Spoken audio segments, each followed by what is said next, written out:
CA पे तो बहस हुआ नहीं ना, वो बात पास हो गया, उसके बाद पास कैसे हो गया? पार्लियामेंट में पूरी बहस करी हमने। तो अगर 400 सीट आते तो क्या वो फुल लाइसेंस हो जाता है कि आपके हिसाब से कि जनता ने कहा कि हमने आपको 400 सीट दी है, अब आप जो भी देश हित में समझे वो करते जाइए। ऐसे लाइसेंस जिन्होंने उपयोग करे, हमने तो कभी नहीं करे। इंदिरा गांधी ने एक बार लाइसेंस का दुरुपयोग किया था और फिर स्वयं चुनाव हार गई थी। अगर आप 400 लेकर आते हैं तो फिर तो कुछ और ही हो सकता है, इन द सेंस कि प्रियम्बल तक आप बदल सकते हैं। जब जवाहरलाल नेहरू जी की पूर्ण बहुमत होती थी, इंदिरा जी की होती थी, राजीव गांधी को 400 सीट मिल गई, तो उस वक्त सब उचित था। आप कहते हैं कि ये राजनीतिक नहीं है, लेकिन आपके जो राजनीतिक स्पीचेस हैं तेलंगाना में, आपने कहा जब आप अपने वायदे गिनते हैं कि ये वायदे हमने पूरे किए, तो सीए भी उसमें है, तो इसमें राजनीतिक कहाँ से हो गया? तो फिर आपके वायदे हमारा एक वादा था कि देश के अर्थतंत्र को सुधारेंगे, तो क्या अर्थतंत्र मत सुधारो, पॉलिटिक्स कर रहे हो। फिर राजनीतिक कहाँ से हो गया? हम मानते हैं सीए देश के हित में है, इनका अधिकार है, इसलिए हमने दिया है। पॉलिटिक्स कहाँ से? वो भी कहना देना चाहिए। अगर राजनीतिक फायदा है तो उनको कौन रोक रहा है? पर सीए पे तो बहस हुआ नहीं ना, वो बात पास हो गया, उसके बाद पास कैसे हो गया? पार्लियामेंट में पूरी बहस करी हमने। तो अगर 400 सीट आते तो क्या वो फुल लाइसेंस हो जाता है कि आपके हिसाब से कि जनता ने कहा कि हमने आपको 400 सीट दी है, अब आप जो भी देश हित में समझे वो करते जाइए। ऐसे लाइसेंस जिन्होंने उपयोग करे, हमने तो कभी नहीं करे।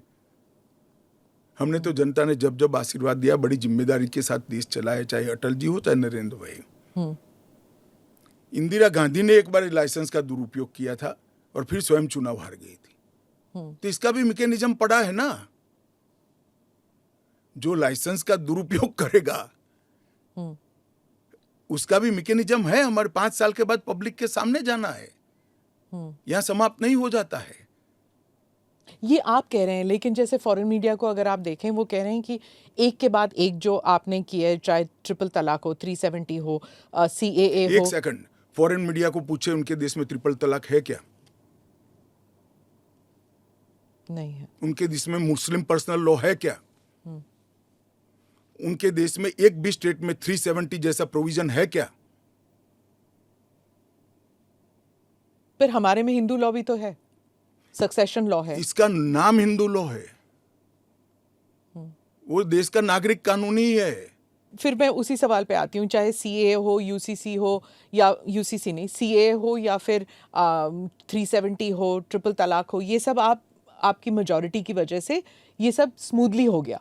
अगर आप 400 लेकर आते हैं तो फिर तो कुछ और ही हो सकता है, इन द सेंस कि प्रियम्बल तक आप बदल सकते हैं, सोशलिज्म हटा देंगे, सेक्युलरिज्म हटा देंगे। हमारे संविधान की रचना करते वक्त ये सारी चीजें बहुत सोच समझकर बनाई गई हैं। तो मुझे बताइए कि जब जवाहरलाल नेहरू जी की पूर्ण बहुमत होती थी, इंदिरा जी की होती थी, राजीव गांधी को 400 सीट मिल गई, तो उस वक्त सब उचित था? नहीं था ना, इसीलिए तो उन्हें हटा दिया गया। तो हम भी नहीं करेंगे, उचित नहीं करेंगे, हम संयम नहीं रखेंगे, सेल्फ डिसिप्लिन नहीं रखेंगे, तो हमें भी बदल देंगे। ये तो कोई तर्क नहीं हुआ।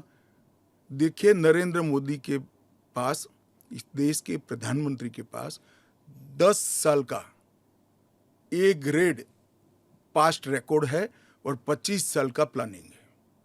25 और साल 25 साल टोटल का प्लानिंग उन्होंने बनाया है कि 15 अगस्त 2047 को भारत पूर्ण विकसित भारत होगा। और उन्होंने पहली बार सरकार की मदद से नहीं, देश के 130 करोड़ लोगों को आह्वान लेकर संकल्प करा है कि सभी लोग जुटे, और ये 25 साल भारत को महान बनाने के 25 साल है। और मुझे बड़ा गर्व है कि मेरे नेता के आह्वान पर पूरा देश आज इस संकल्प से संकल्पित होकर अमृत काल के लिए तैयार होकर खड़ा है। इसके साथ साथ इस देश में गुड गवर्नेंस, इस देश के अर्थतंत्र को दुनिया के प्रमुख अर्थतंत्रों में शुमार करना, दुनिया भर के टेक्नोलॉजी और R&D के लिए एक प्लेटफॉर्म बनाना, भारत को मैन्युफैक्चरिंग का हब बनाना, भारत को हर क्षेत्र में आत्मनिर्भर बनाना, इस देश की शिक्षा व्यवस्था को दुनिया के साथ और दुनिया से आगे ले जाने का प्रयास करना, ये सारी चीजें हमने करी है। Click here to watch the full episode.